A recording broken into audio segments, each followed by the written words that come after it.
The stale scent of old case files lingered in the air as I sat at my desk, surrounded by the ghosts of unsolved crimes. But one case haunted me more than the others, the cold case that had eluded me throughout my career. The murder of Amelia Sinclair. Amelia's lifeless body was discovered in the secluded alley behind a jazz club, her vibrant spirit silenced by a single gunshot. The investigation had hit a dead end, witnesses had clammed up, and evidence had evaporated like smoke in the wind. The case file, now yellowed with age, mocked me from the corner of my desk.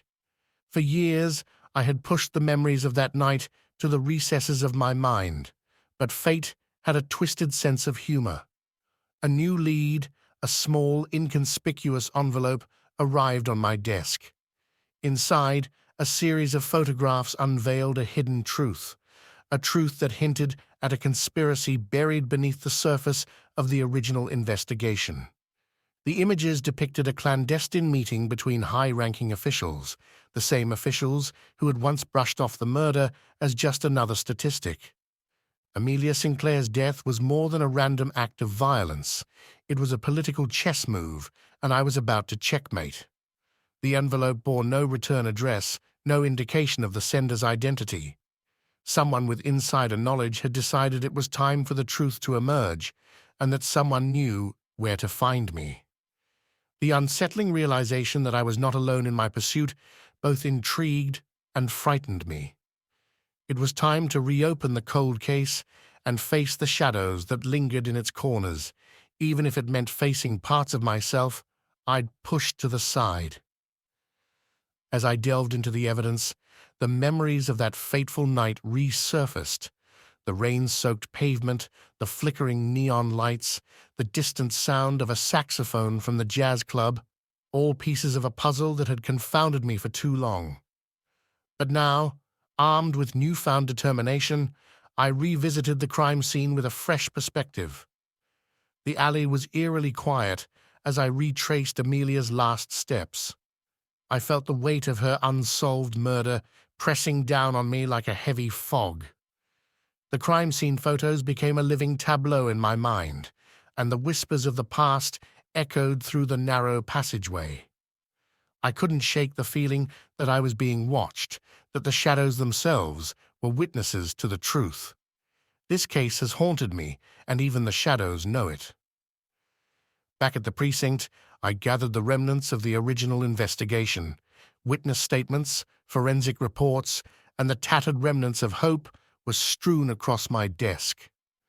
As I sifted through the paperwork, a name caught my eye: Elias Thornton, a former detective who had retired shortly after the case went cold.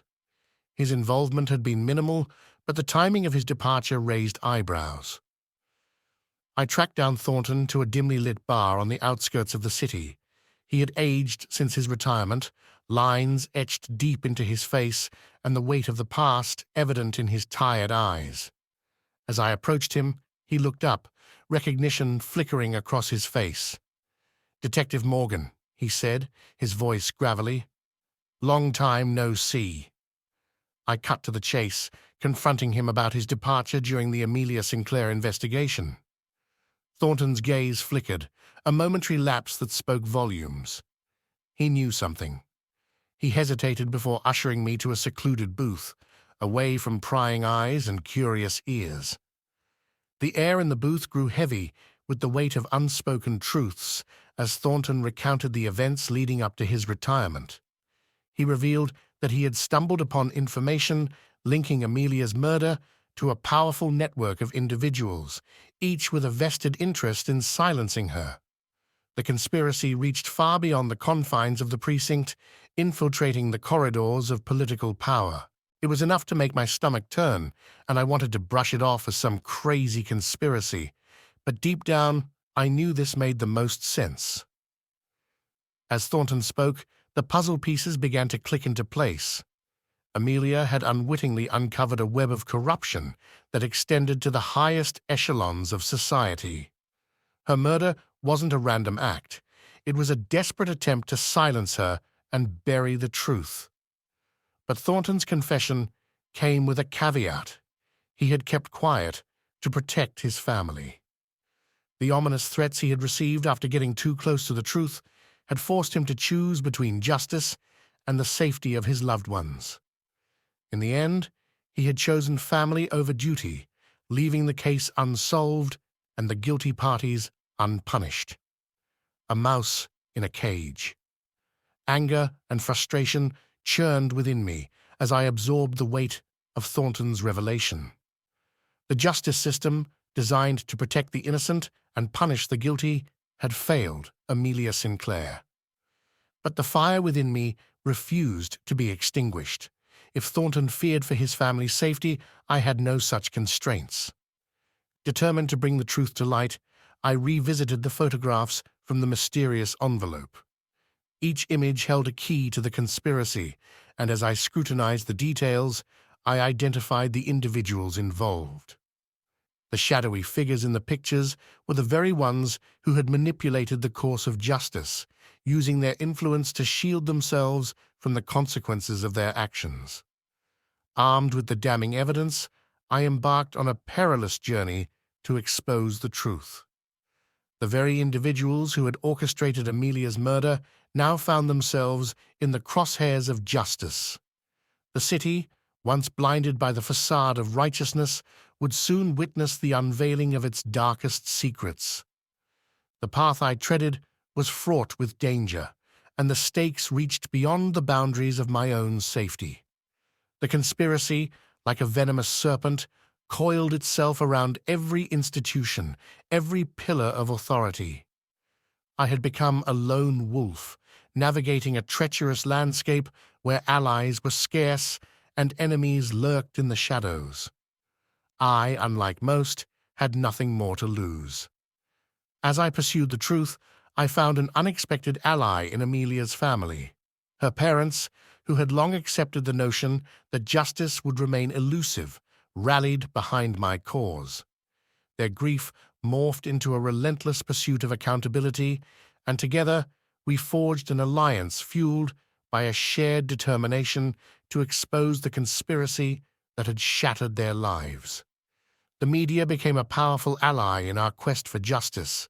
The carefully orchestrated release of information, strategically timed to coincide with public outrage, sent shockwaves through the city.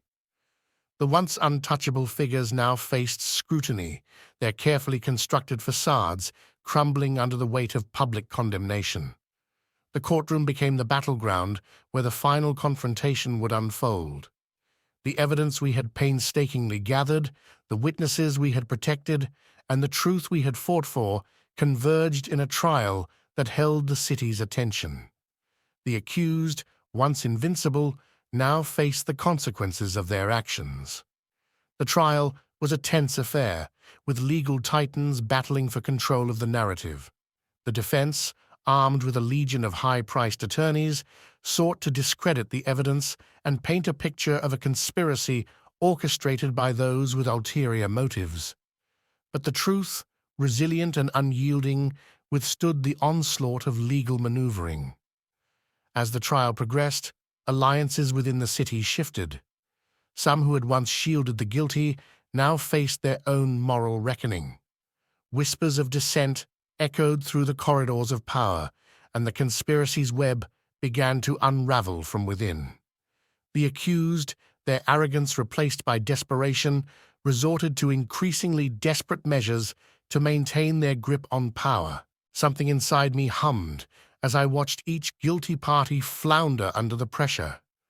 They were cornered, or so I thought. Money is a powerful thing, and while the person may have to yield to the truth, their pockets may not be so inclined. Bank accounts emptied, flights were booked, and evil men found solace in hidden regions of faraway countries.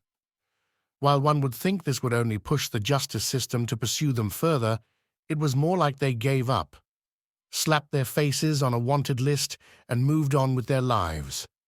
I can't. I won't. I'm trained, I'm angry, and I have nothing to lose. I will find them, and when I do, there will be justice for Amelia Sinclair.